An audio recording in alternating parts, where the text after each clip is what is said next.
everybody, welcome! I hope you're all having a wonderful day today. I know I am, and I always say that every day is a great day for crafting, right? So it doesn't matter what the weather is, it doesn't matter the time of day or where you live, we can all come together and do some crafting. So I hope you are ready to get started.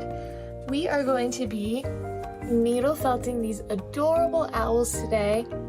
You don't need any experience.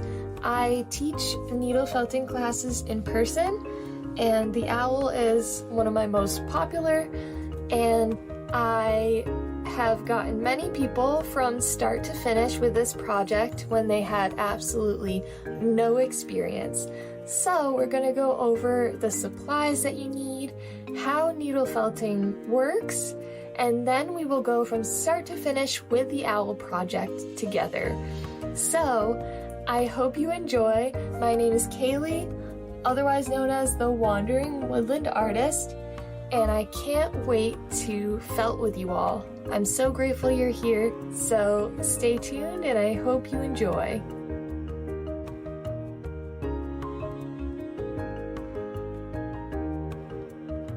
First, we're going to talk about the supplies you need to felt. Your project is going to be made out of wool, so that's the first thing we'll discuss. Felting with wool is the most common and it is the easiest fiber to felt. Your project can build up quickly because the fibers are coarse and they tangle easily. So think about when you pet a sheep. Their wool feels knotted up or matted and very thick and coarse. The process of felting is actually matting those fibers together and getting the fibers to interlock with each other.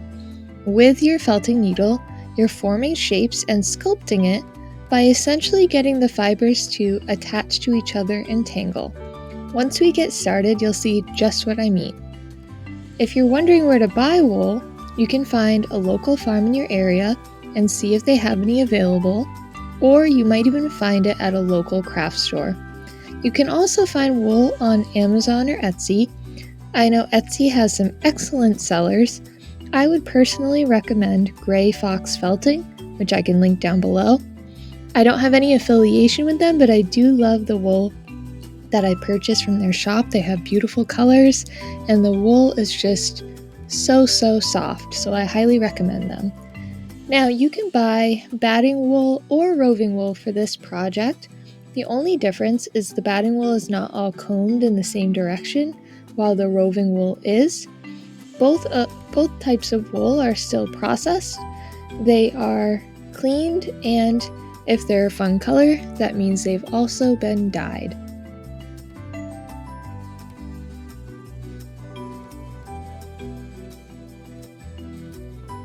The wools that I have in front of me are almost all dyed.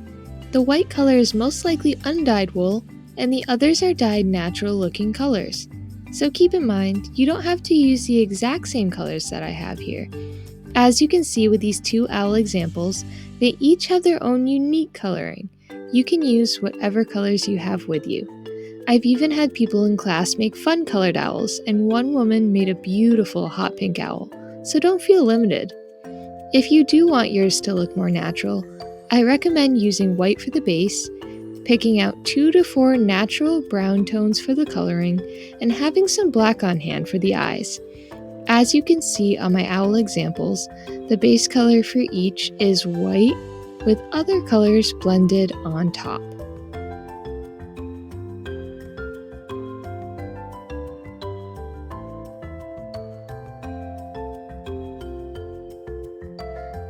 The only other 2 items you need are a felting pad and a felting needle. So in front of me is my felting pad. It's really just a nice quality piece of foam. So there are a lot of different felting pads out there, and most are pretty affordable. I got this one for $7 and it works really well, so you don't need anything too fancy to start out. The next thing you need is your felting needle. I recommend you get more than one because they do tend to break. So it's always frustrating if you don't have an extra on hand. This needle here is a triangle felting needle. And as you can see up close, There are tiny little barbs at the end. So if you can't see them on the screen, definitely take a look at your needle if you have one in front of you. It truly amazes me that those tiny barbs are what felts your project. So you can't just pick up a sewing needle and felt. It does need to be a felting needle because it needs to have those barbs at the end. Felting needles are generally pretty fragile, so we need to be really careful not to snap the needle as we're working. And I can definitely show you guys once we get started how to avoid needles breaking. But the main thing is that you need to go straight into your project and straight out of it. You can't put your needle into the project and then bend it. So felting needles also hurt if you poke yourself.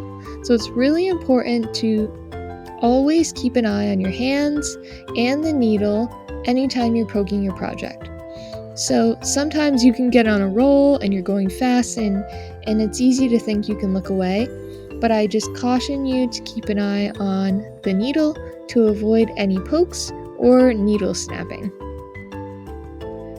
Now, the reason that we need a felting pad is because, especially when you're starting out and your wool is really loose, you need a place that is soft for your needle to go into that's beyond the wool, because if you just poke it on the table, it would just snap your needle. And in addition to that, your needle wouldn't be able to get far enough into your project. So it really needs to go through the wool, all the way through it, and then pull back out. And what's happening is when you pull it back, it's tangling up those fibers. So the squishy pad helps to give us the support we need with the needle so that the needle can go into our project all the way and come back out.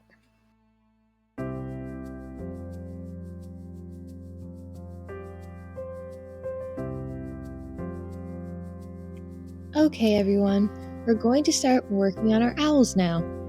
Take out a good sized piece of white wool, and the first thing we're going to do is we're going to work on the head shape. So as you can see here, I have a pretty decent amount of wool. It really does shrink down, and what I'm going to do is start from one end of the wool and start rolling it up nice and tight. We want to try to get out as much air as possible because when you're felting, that's part of the process, making your project more dense. So this will save you a lot of time with the felting process. So as you can see, I turned the wool and I rolled it in the other direction. This is now a great start for making a ball shape for the head. So now I'm poking in and out, nice and straight, and I'm just ever so slightly rotating the wool as I go. Whenever you're working on a 3D figure, you always need to rotate it so that you're working on all sides of your project and keeping that shape. If you only poke it on one side, you'll have a flat circle rather than the sphere we're looking to achieve.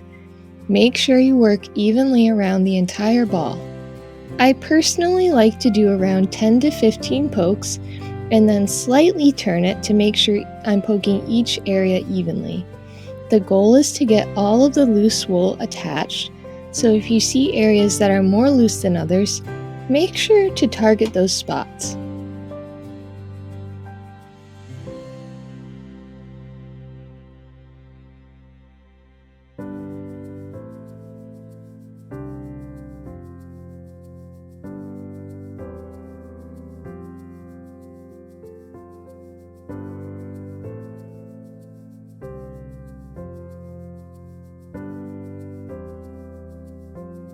People in class always ask me, how do you know when you're done? Well, if you pull on the wool and it separates from the project, that means the wool is not felted enough. Keep going. Eventually, your project will be a lot more firm than when you started, and the wool will stay nice and close to the project.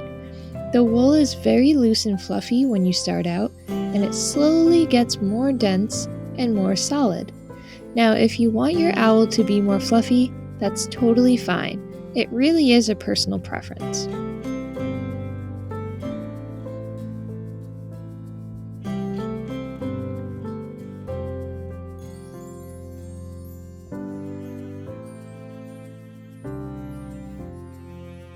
I also want to mention you can always add more wool.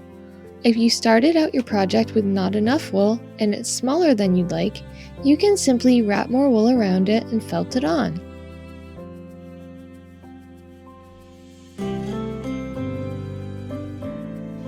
As you can see here, I'm just poking in and out nice and straight.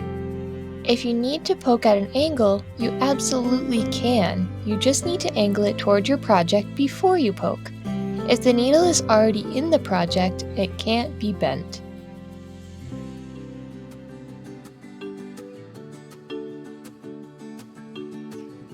In this next step, we are repeating the same process to make the body.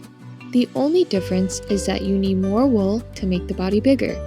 And as you roll up the wool, leave it a little bit looser on the first roll so that it creates an oval shape rather than a circle. When you roll it up the second time in the opposite direction, you can make it tight again. Keep in mind you can always add pieces of wool to it to help you achieve the shape you want.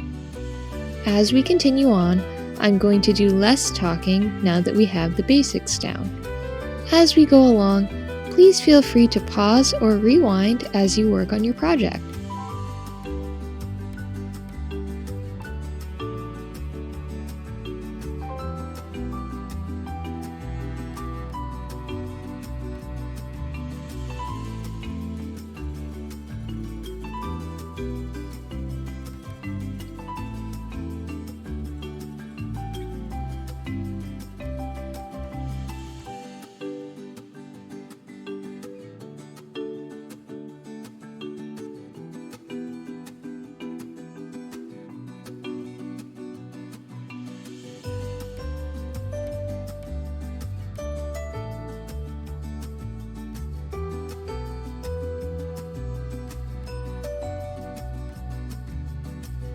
Now we are going to attach the body and the head.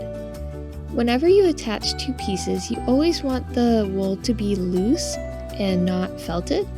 So what I did was I took an extra piece of the white, I wrapped it around the top part of the body where it'll attach to the head, and I'm felting it onto the body, but I'm leaving the top part loose so that I can then attach that part to the bottom of the head.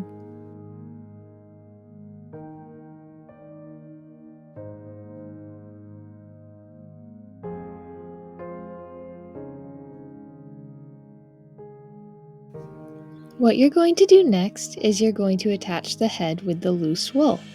So all you have to do is place the head right in the middle of where all that loose wool is and start to just wrap it around the head shape and felt it right on.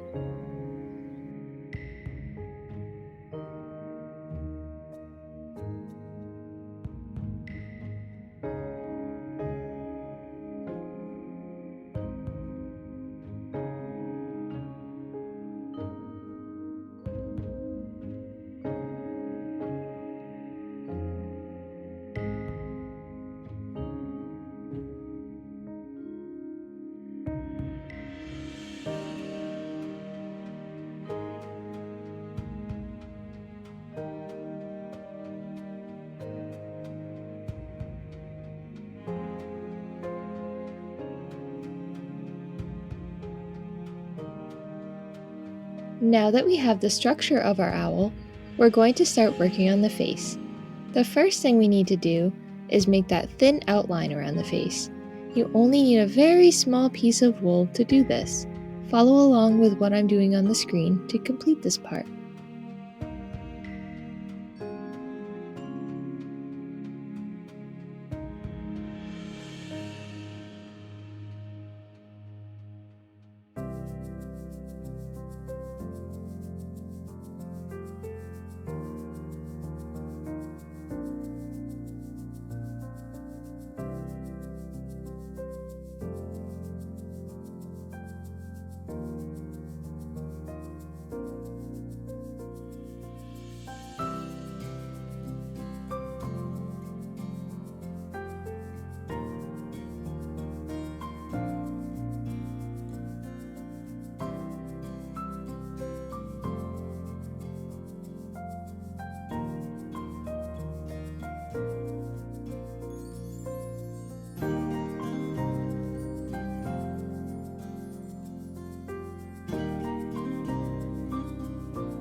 Here, I am felting on the owl's coloring on the back of the owl.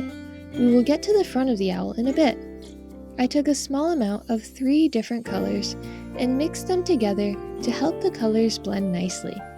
Whenever you want to add multiple colors, you can either mix them together before felting them down, or you can use thin pieces and lay each color down on top of the other. When we add color, we are not poking our needle as intensely as we needed to get the owl shape. Now, we're simply poking the surface of our owl. You want to use small amounts of wool at a time to prevent the shape of the owl from being altered.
I used a very light tan color for the front of my owl, and I made the wool very thin so that the white was still showing through. Leave the middle of the belly white and use the tan color as shading. Follow along to see where I place the wool to give it that beautiful shaded effect.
When we make the beak area, we only want to use a small amount of the white wool. Try to get a piece that is a similar size and shape to mine. Keep in mind, you can make the wool whatever length and width you need by separating the strands with your hands. You are going to fold this piece in half so that one side is pointed like the beak and the top will remain loose. Rather than felting it directly onto the owl, we are actually going to felt it on the mat first and then attach it. I'd recommend watching this entire section before attempting it yourself, so that way you can see exactly what I do and you'll be prepared.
If you have a lot of loose wool at the end of the beak, make sure you poke it right into the end of the beak.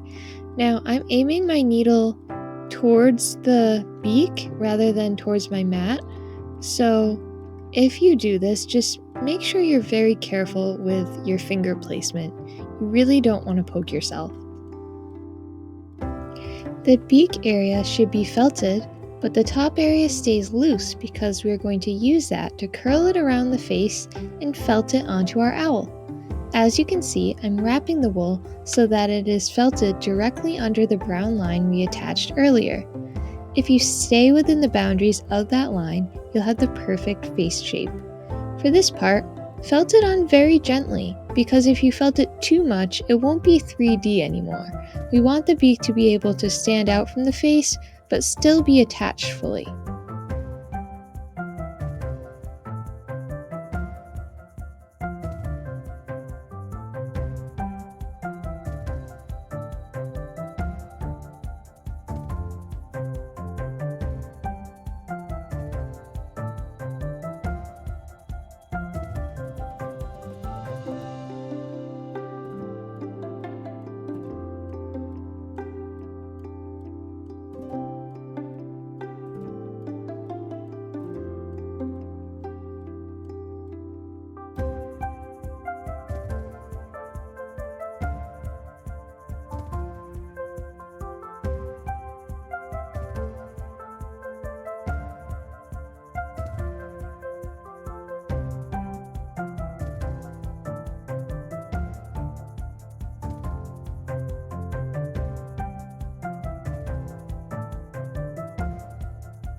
Because of the way we curved the wool around the edge of the face, we now have the perfect placement for the eyes.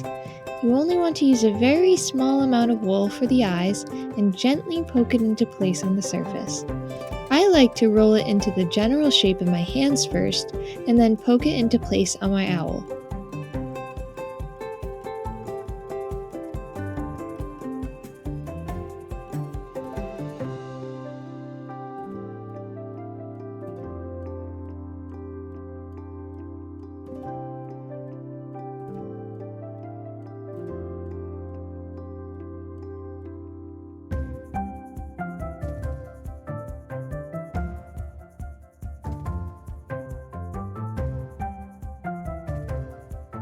Poke the outline of where you want your eye, and then poke any remaining wool on the inside of the eye. If you have any really long, straggly hairs that you can't poke in, you can just trim it off with a pair of scissors.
It's time to make the wings. I'm using a medium brown color and getting a nice chunk of wool to work with. Just like we did with the face, we're going to felt the wings onto our felting mat before we attach them to the owl. Don't worry too much about the shape, you can always fix it up with a pair of scissors. Keep watching to see how to make the wings.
To add dots, just take tiny little pieces of wool and poke them onto the surface.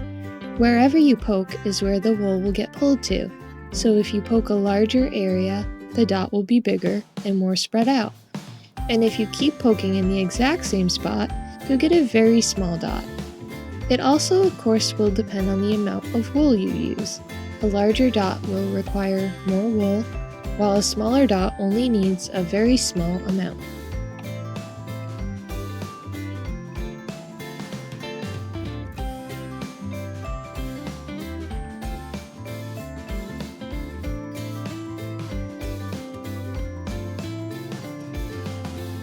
In order to make the feet, take a small amount of tan or whatever color you'd like the feet to be and start rolling it up tightly like we did with the body and head.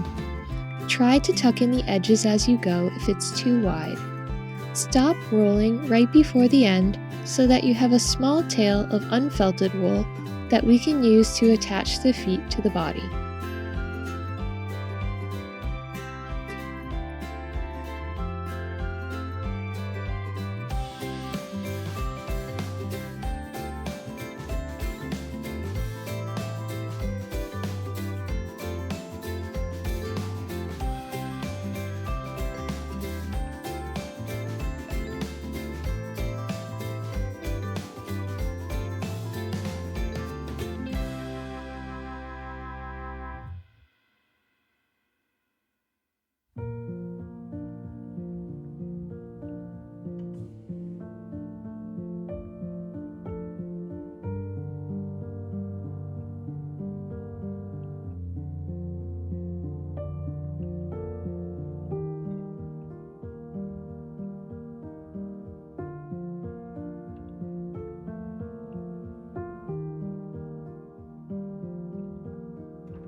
Okay, everyone, if you're still with me, you've officially made it to the last step, and I'm so proud of you.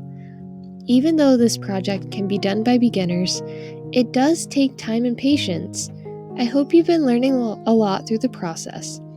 The final step is to make the tail, which is very similar to when we made the wings. Just make sure to fold the edge of one side and leave the other loose for the attachment process.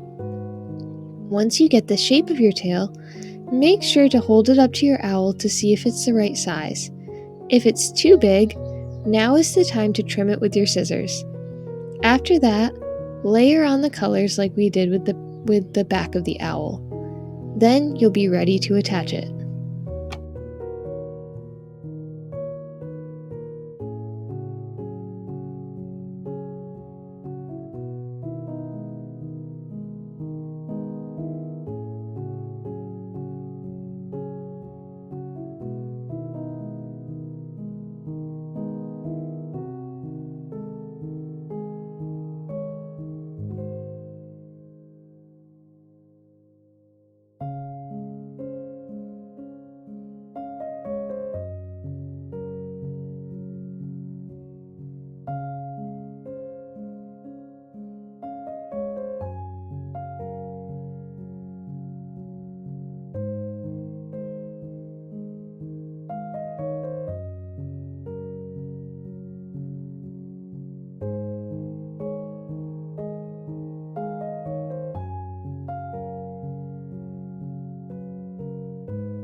Thank you guys so much for following along. I hope that everything was nice and clear and easy to follow, even for you beginners out there.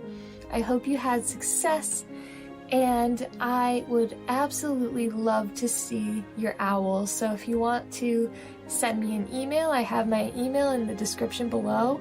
I would love to see pictures, and if you have any comments or questions, please comment down below, and I'd be happy to answer you. I hope you enjoyed, and I will see you next time.